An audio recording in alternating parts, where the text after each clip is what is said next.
Previously, in Mahabharata, Arjuna faced his Guru Drona and the mighty Ashwathama, defeating them both.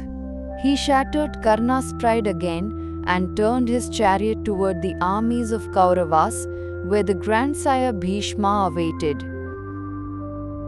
The fallen sons of Dhritarashtra rose again: Dushasana, Vikarna. Dushaha and Vivimsati charged together, roaring like lions.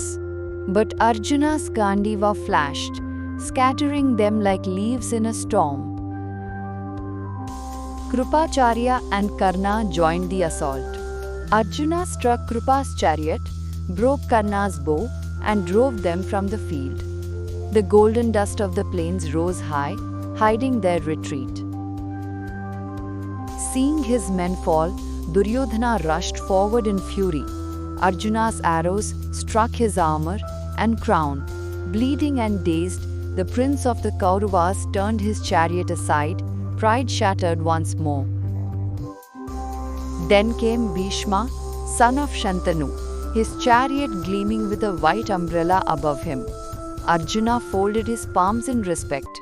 The grandsire raised his bow, and the sound of their conches echoed across the sky. The Gandiva and Bhishma's bow sang together.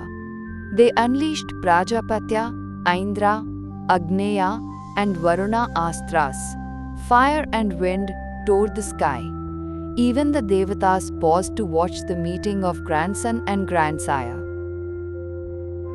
With a flash, Arjuna's arrows cut Bhishma's bowstring. 10 more pierced his armor. The son of Ganga gripped his chariot pole as his driver turned the horses away, carrying the very hero to safety. But the sons of Dhritarashtra would not yield.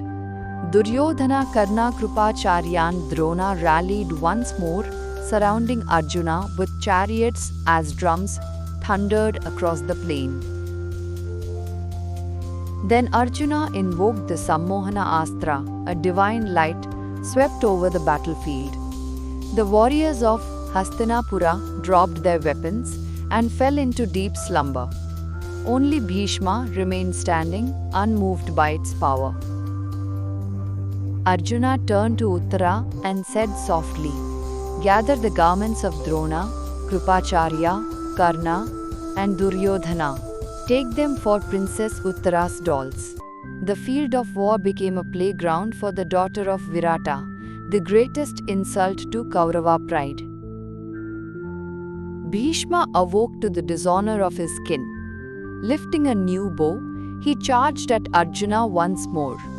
Grandfather and grandson met like thunder and flame, each strike shaking the ground. Arjuna shattered Bhishma's chariot, slew his horses and driver, and left him standing alone amid wreckage. The grandsire lowered his weapon, his face calm in defeat. The Kaurava army lay silent, vanquished and humbled.